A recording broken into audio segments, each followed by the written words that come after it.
అందరికీ నమస్కారం. ఈరోజు మనం డయాబెటిస్ గురించి మాట్లాడుకుందాం. అంటే దాని లక్షణాలు ఏంటి, ఇంకా దాన్ని కంట్రోల్లో ఉంచుకోవడానికి మన ఇంట్లోనే దొరికే సింపుల్ చిట్కాలేమున్నాయో చూద్దాం. ఈ సమాచారం మన ఆరోగ్యానికి ఖచ్చితంగా ఉపయోగపడుతుంది.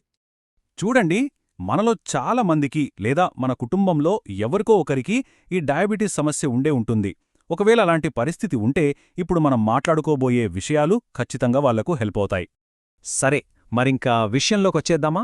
ఫస్ట్, డయాబెటీస్ లక్షణాలు ఎలా ఉంటాయి అంటే మన బాడీ మనకిచ్చే వార్నింగ్ సైన్స్ ఏంటో ఇప్పుడు తెలుసుకుందాం.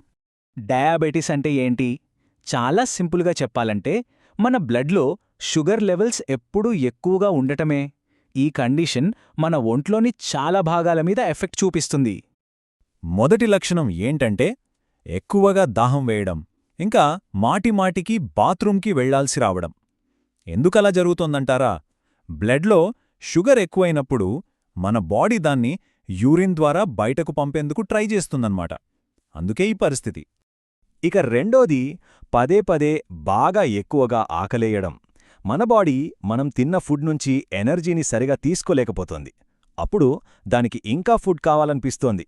అందుకే ఎంత తిన్నా ఇంకా ఆకలిగా అనిపిస్తూనే ఉంటుంది. ఇక మూడోది చాలా ముఖ్యమైన సైన్. అదేంటంటే ఏ కారణం లేకుండానే సడన్గా బరువు తగ్గడం లేదా పెరగడం. ముఖ్యంగా బరువు తగ్గడం. బాడీకి ఎనర్జీ సరిపోనప్పుడు అది మన కండరాల్ని, కొవ్వుని వాడుకోవడం స్టార్ట్ చేస్తుంది. అందుకే బరువు తగ్గిపోతాం. ఇది చాలా సీరియస్గా తీసుకోవాల్సిన విషయం. నాలుగోది, ఎప్పుడూ అలసిపోయినట్లు ఉండటం, ఇంకా నిద్ర సరిగా పట్టకపోవటం. బాడీకి కావలసిన ఎనర్జీ దొరకనప్పుడు రోజంతా నీరసంగా ఉంటుంది. రాత్రిళ్ళు సరిగ్గా నిద్రపట్టదు. ఇదొక కామన్ ప్రాబ్లం. చివరిగా ఐదవ లక్షణం, ఏవైనా దెబ్బలు తగిలితే ఆ గాయాలు మానటానికి చాలా టైం పట్టడం. బ్లడ్లో షుగర్ ఎక్కువగా ఉంటే అది బ్లడ్ సర్క్యులేషన్ని దెబ్బతీస్తుంది. దానివల్ల చిన్న గాయం కూడా త్వరగా మానదు. ఓకే, లక్షణాల గురించైతే చూసాం కదా. మరిప్పుడు ఈ ప్రాబ్లంని కంట్రోల్లో ఉంచుకోవడానికి మన కిచెన్లోనే దొరికే కొన్ని న్యాచురల్ రెమెడీస్ ఏంటో చూసేద్దాం. మొదటి రెమెడీ మనందరి ఇళ్లలో ఎప్పుడూ ఉండే నిమ్మరసం. ఇది బ్లడ్ షుగర్ లెవెల్స్ని కంట్రోల్ చేయడంలో భలేగా హెల్ప్ చేస్తుంది. ఎలా అంటే ఇందులో ఉండే విటమిన్ సి, ఫైబర్ మనం తిన్న ఆహారంలోని షుగర్ నెమ్మదిగా బ్లడ్లో కలిసేలా చేస్తాయి. సో ప్రతిరోజూ ఒక గ్లాస్ గోరువెచ్చని నీళ్లలో కొంచెం నిమ్మరసం పిండుకొని తాగితే చాలా మంచిది. ఇక మన కిచెన్లో ఉండే మరో సూపర్ హీరో అల్లం. ఇది కూడా బ్లడ్లోని గ్లూకోజ్ లెవెల్స్ని అదుపులో ఉంచడంలో చాలా బాగా పనిచేస్తుంది. దీన్ని అల్లం టీలాగా తాగొచ్చు లేదా మన కూరల్లో రోజూ వాడుకోవచ్చు. మూడోది, మన మసాలాల డబ్బాలో ఉండే దాల్చిన చెక్క.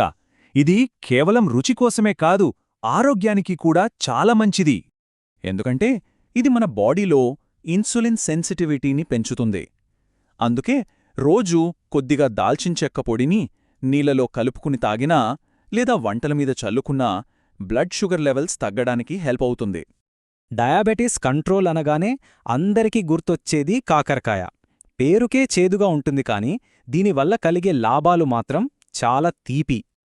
ఇందులో ఉండే కొన్ని కాంపౌండ్స్ అచ్చం ఇన్సులిన్లాగే పనిచేసి బ్లడ్ షుగర్ని కంట్రోల్ చేస్తాయి. అందుకే రోజూ పొద్దున్నే కాకరకాయ జ్యూస్ తాగితే చాలా మంచి ఫలితం కనిపిస్తుంది. ఇక ఐదవది, మన ఆరోగ్యానికి ఒక వరం లాంటివి ఆకుకూరం. వీటి స్పెషాలిటీ ఏంటంటే వీటిలో ఫైబర్ చాలా ఎక్కువగా ఉంటుంది. ఈ ఫైబర్ ఏం చేస్తుందంటే బ్లడ్ షుగర్ లెవెల్స్ సడన్గా పెరిగిపోకుండా ఆపుతుంది. అందుకే పాలకూర, మెంతికూర, మునగాకు ఇలాంటివి మన డైట్లో తప్పకుండా చేర్చుకోవాలి. సరే, ఈ ఇంటి చిట్కాలన్నీ బాగానే ఉన్నాయి, కానీ వీటితో పాటు కొన్ని లైఫ్ స్టైల్ మార్పులు కూడా చేసుకుంటేనే పూర్తి రిజల్ట్ ఉంటుంది. మరి ఆ జాగ్రత్తలేంటో ఇప్పుడు చూద్దాం. ఇవి చాలా సింపుల్ కానీ చాలా పవర్ఫుల్. నంబర్ 1, స్మోకింగ్ పూర్తిగా మానేయాలి. నంబర్ 2, స్వీట్స్ అలాగే మైదా లాంటి వైట్ కార్బ్స్ని తగ్గించాలి. నంబర్ 3, రోజూ ఖచ్చితంగా ఎక్సర్సైజ్ చెయ్యాలి. ఇక అన్నింటికన్నా ముఖ్యమైనది నంబర్ 4, ఎప్పుడూ డాక్టర్ సలహాలని మర్చిపోకూడదు, వాటిని ఖచ్చితంగా ఫాలో అవ్వాలి. ఓకే, ఇప్పటిదాకా మనం చాలా విషయాలు మాట్లాడుకున్నాం కదా. మరి ఫైనల్గా మనం గుర్తుపెట్టుకోవాల్సిన మెయిన్ పాయింట్ ఏంటి? చూడండి, మనం గుర్తుంచుకోవాల్సిన విషయం ఒక్కటే. కేవలం ఈ ఇంటి చిట్కాలు వాడితే సరిపోదు, లేదా కేవలం లైఫ్ స్టైల్ మార్చుకుంటే సరిపోదు.